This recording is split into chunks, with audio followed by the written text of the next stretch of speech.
Me da mucho gusto estar aquí en la comunidad con ustedes. Agradezco mucho la oportunidad, primero, de escucharlos, de decirles que estamos hoy y siempre con ustedes en la mejor disposición de trabajar por las comunidades indígenas, de trabajar por la comunidad aquí en la zona del Mayo, en los principales problemas que tenemos hoy en día de desigualdad, de pobreza, de atención a la salud, de atención a la educación, de atención a las personas de la tercera edad, de atención a nuestros niños y a nuestros jóvenes. El apoyo a la gente de la tercera edad a partir de los 65 años para que tenga una pensión vitalicia. El apoyo para que todos los mexicanos, particularmente los que no tienen recursos, se les baje el precio de la luz y se frene a la Comisión Federal de Electricidad para que no tenga más alzas, y no solamente eso, sino que baje el precio de la luz. El apoyo a las mujeres que son el sustento familiar para que tengan un seguro de vida. El apoyo a la canasta básica para que ya no suban los precios de la canasta básica de los alimentos de los mexicanos. El apoyo para los niños en materia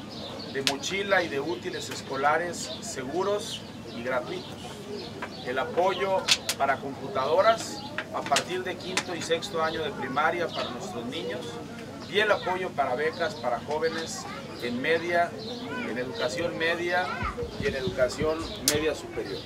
Es muy importante, y está en la Constitución General de la República, pero desde enero hay que hacerlo valer desde el Senado a través de las leyes ordinarias, que todas las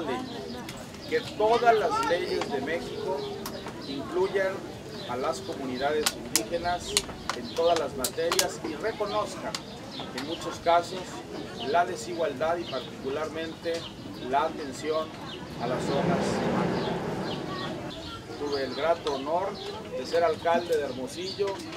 en la administración 2006-2009 y trabajé de una manera muy cercana con sus hermanos de las etnias Seris, Yaquis en Hermosillo y algunos mayos también, en donde tuve la oportunidad de trabajar en sus tradiciones, en sus comunidades, y seremos en todo momento